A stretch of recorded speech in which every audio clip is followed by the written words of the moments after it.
আমার ছেলেকে north south ইউনিভার্সিটির সামনে থেকে ধরে নিয়ে যায়। আমার সহধর্মিণী হাসপাতালে ছিলেন।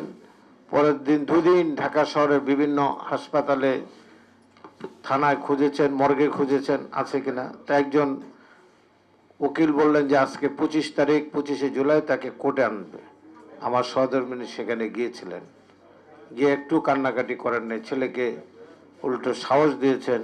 যে ছবিটি সারা বাংলাদেশে ভাইরাল, যে একটি মা একটি ছেলেকে পিঠে থাপড়ে বলছে নো টেনশন, এই ছবিটির পরে বাংলাদেশে অনেক মা বোনদের মধ্যে আলোড়ন সৃষ্টি হয়েছে।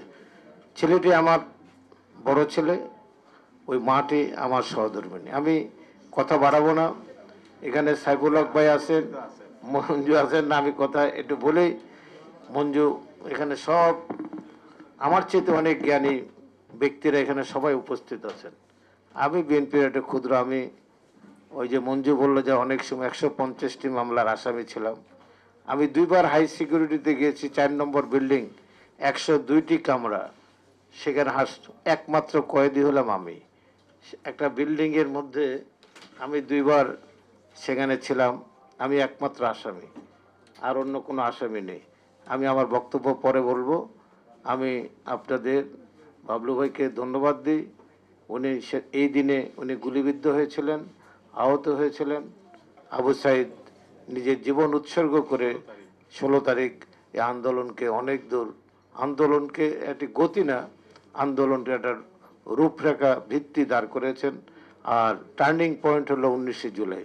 অতএব এই দুটি দিনকে আমরা ভিন্নভাবে স্মরণ করব এবং জুলাইয়ের যে আকাঙ্ক্ষা, আকাঙ্ক্ষা আমাদেরকে বাস্তবায়ন করতে হবে। অনেকে বলেছেন যে বিএনপির ভিন্ন, মঞ্জু ভাই এক একজন এক এক কথা বলেন। বিএনপির কথা শেষ কথা হলো তারেক রহমান কি বললেন, এটাই ফাইনাল। এবং উনি আপনাদের সাথে যে ওয়াদা করেছেন, যে কথা দিয়েছেন, যুগপৎ আন্দোলনের দীর্ঘ 3 বছর উনি আপনাদের সাথে আলাপ আলোচনা করেছেন। অতএব আমিও সেই কমিটির একজন সদস্য ছিলাম। দেশটা যেন আবার কোনো ফ্যাসিস্ট যেন এই দেশে জন্মগ্রহণ না করে, ফ্যাসিস্টটা যেন ফিরে না আসতে পারে, এটাই থাকবে আমাদের সবার প্রত্যয়।